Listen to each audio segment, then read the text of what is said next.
What's up guys, it's Dwayne with mountainbuck.com, and today we're going to get our coal stove started quickly and efficiently and without stinking up the entire house. We're not going to use the charcoal chimney, we're not going to use charcoal cubes. Those things are dirty, smelly, and disgusting. What we're going to do is use an electric charcoal starter right here. They sell these everywhere, they have them on Amazon. I'll put some links in the description below. Before we get started, hook me up and hit subscribe, and we'll get this fire going and heat up our whole house.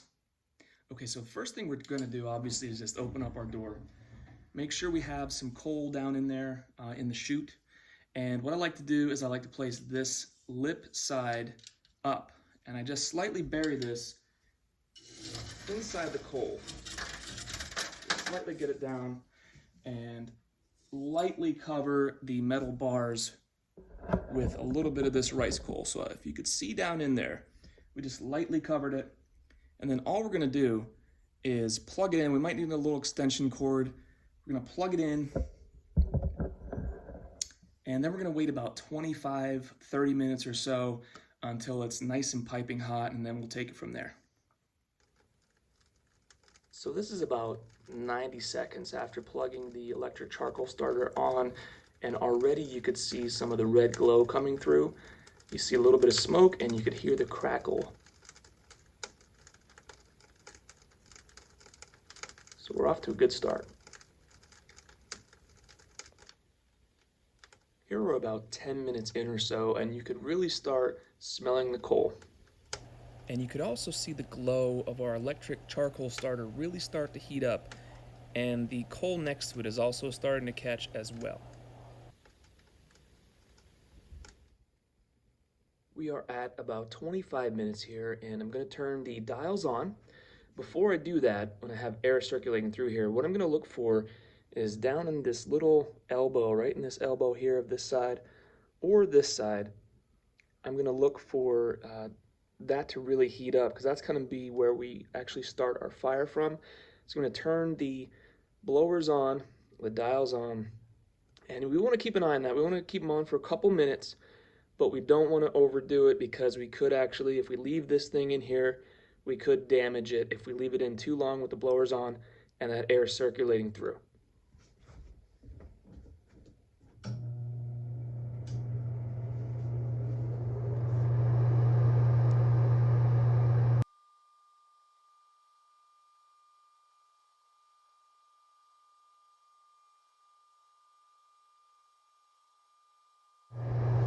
So it's been a couple minutes.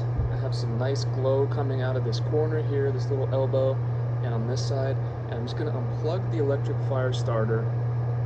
And just be careful, because this thing is going to be piping hot coming out of here. We're gonna unplug it and carefully take it out.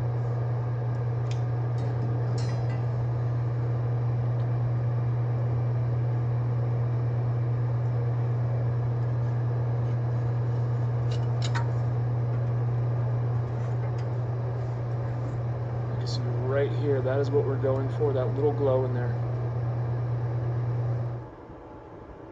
So next we'll want to just shut this door and let this thing do the work and let that air flow through there, and hopefully our little fire here will get going nice and bright. So here we are, we're about 12-13 minutes in after I pulled out the electric starter, and you can see how our little flame is continuing to grow. If things aren't going so good for you, you might want to adjust your dials, adjust your feeder, adjust your blower, just make sure you're at an optimal setting so your fire can grow correctly. There it is, just over 30 minutes after taking this electric charcoal starter out, and we have a blazing fire in our coal stove. There's no mess to clean up, there's no smoke, there's no lighter fluid smell throughout the house. This thing is simple, clean, and efficient and easy to use. As always, the items we discussed are in the description below. Hook me up and hit subscribe. Thank you guys for hanging out, and we'll see you on the next one.